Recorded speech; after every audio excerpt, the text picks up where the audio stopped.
talk about the top four race then, shall we? Because Manchester United have been dealt quite a blow with the news that Lisandro Martinez will miss the rest of the season with a metatarsal foot injury. We also saw Varane forced off in that game against Sevilla on Thursday night. He's still being assessed.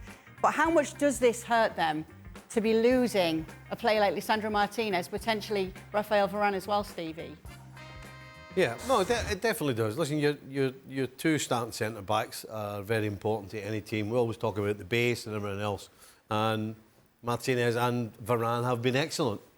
Of the two, I would suggest that Varane would be the bigger loss. However, I'm not so sure Varane's going to be out for too long. This is a guy that's always picking up little niggles, and that's what they are, little niggles. Now, if on this occasion it becomes more than that, then absolutely the fact that they might lose the two of them for the remainder of the season would be an absolute disaster. A disaster, because because Eric Ten Hag has actually said that all of his players have to be ready and there will be no excuses. So obviously a lot has pointed to the fact that we could be seeing Lindelof and Maguire having to play as the starting centre-backs right now. Is that what your concern is? Well, how do you feel about starting Harry Maguire? You're trying to get in the top four. No disrespect to Harry Maguire, but he's had an absolute shocker. As good as he is with England, he's had an absolute shocker with Man United. If you ever saw a guy who can't get a break with United, all you got to do is look at the goal the other day, the own goal. It's from like 20 yards out, hits him in the side of the face, into the side netting. I mean, he just can't get a break playing for Manchester United. And if they're going to have to rely on Harry and Lindelof between now and the end of the season, then they better find another goal scorer than Rashford, because if he's out, they're going to need plenty of goals because they're going to be shipping some in. That's over 100 million worth of centre-backs there, though, Kieran. How much of a drop-off actually is it from Lisandro Martinez and Raphael Varane? See, I don't think Harry's actually been that bad, like over the last couple of months, and his numbers have improved. His numbers have improved over the last few weeks and months, statistically. So, and also players have a funny way of, when it's crunch time, they always have a funny way of showing up and delivering when it matters. And I feel like that could be Harry's thing over the next few weeks if he has to come in and step in until the end of the season. I have a funny feeling that we're going to see the Harry Maguire that we see for England constantly, and it's going to be his chance, and he knows that. And sometimes players relish it when your neck's on the line. You can't catch a break. Maybe this is his break, Stevie, getting this chance to prove himself again. How many Man United fans right now are sitting saying what Kieran's thinking? Not a lot. Not a lot. Right? Do you think the Stretford end but the thing, are absolutely... The thing, Stevie... Sorry, Frank?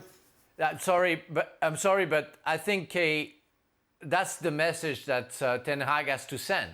You know, he cannot say, wow, oh my God, we lost Varane and Martinez. Now I have to put Lindelof and Maguire. We are in big trouble. Those guys, he has to give a message where he says to the players, I trust you. That's the only way, maybe they can respond to his demand, giving you their best. So maybe it can work. But it's true that if you ask any fan of Manchester United, they say, well, no, we are in trouble. We don't have Rashford at front, and we don't have Martinez and Varane at the back. And you have a squad, yes, and you have good players, but you have the first 11. And Maguire and Lindelof are not part of those. And that's, it's a big worrying for Ten Hag and the Manchester United fans. Yeah, just to reiterate, Ten Hag did say if you want to find excuses, you have to look for another club. When the moment is there, you have to contribute, and that is what we demand. Just looking at the odds in the top four race, do they finish in the top four still for you, Kieran, even with these injury problems? Yeah, United do. If I was a United fan, I think I wouldn't worry too much about Villa, and I think Spurs, although they keep grinding out results, I just don't know if they can do that for the rest of the season. I'm not sure who they've got left, but I think they do it. I think United get in. with the news about Martinez, now that we know it's confirmed that he's out for the rest of the season, do they do it still for you, Shaka? I'm going to say yes. As I said, maybe last week this time, but I'm certainly a whole lot less convinced than I was last week this time. The thing is, Manchester United still have to go to Spurs, still have to go to Brighton. They still have to entertain Aston Villa. 3 teams chasing. They have points, they have a game in hand, but without Rashford, I'm not sure that they can score with the kind of frequency that maybe they need to.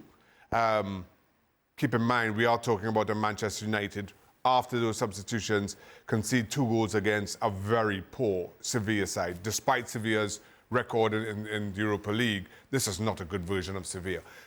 You concede 2 against them. So if you are relying on keeping clean sheets, or at least keeping the scores down on defensively, I'm not sure that this version of Manchester United can, and I'm still questioning where those goals come from. Maybe Anthony steps up in a way that we haven't seen all season. Maybe Jadon Sancho comes good at long last. But right now, maybe just relying on Sabitzer, I think is a huge ask when we're talking about chasing a top 4 position in the Premier League. Frank, do they finish in the top 4? 10 days ago, I was sure about that. But without Rashford, Martinez and Varane, I have doubts. Yeah, and I'm totally with Shaka. That's going to be hard to keep the clean sheet, and it's going to be hard to Who score goals. overtakes them then, Frank?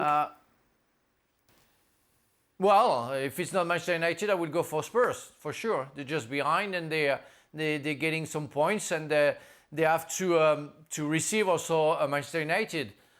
So it's possible for them to overtake them. That's sure. If Man United find the striker, find another striker, and Anthony Martial is the guy that we are all expecting, like when he just signed for Manchester United, that's possible for them to keep the seat number 4. But otherwise, yeah, they can struggle. You were worried last night, bigger picture, when it came to the top 4. You've had time to sleep on it, Stevie. Yeah. What do you think now? Yeah, I don't think Man United will do it. Do you think it is Spurs still? I'm going to go with Spurs, yeah. I mean, look, United's only got 3 Premier League games left at home. They've got the Europa League, they've got an FA Cup final. I think it's interesting that Ten Hag's talking about not making excuses. That's all he's done the last couple of weeks, complaining about the fixture list. So the players are sitting listening to the manager complaining about the fixture list, but don't make excuses. I mean, yeah. Everything points to Man United having a real tough end of season fixture list. And so, yeah, I think Spurs will do it by default. Here's the thing. We keep saying this about Spurs. Spurs just being Spursy. And they get a huge slice of luck in that game against Brighton, which you mentioned. But if you just go back... How bad were they? If you just go back over their results before that, the draw with Everton, draw with Southampton. I mean, what about that kind of form even says that they're going to make up gap on a depleted Manchester United? So, because they will. But he's saying to you, how bad were they? And he's saying they're going to do it. Can you tell me why are Tottenham sitting where they are? We've been sat here since the first ball was kicked. We sat here week after week and criticised them week after week about the same things for the same reasons, about this and about that.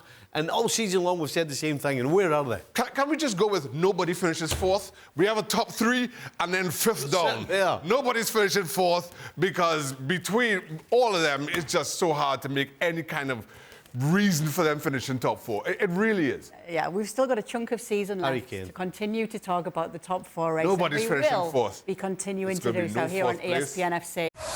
Well, thank you very much for watching ESPN on YouTube. For more sports highlights and analysis, be sure to download the ESPN app. And for live streaming, premium content, and let's not forget as well, ESPNFC 7 days a week. Subscribe to ESPN+.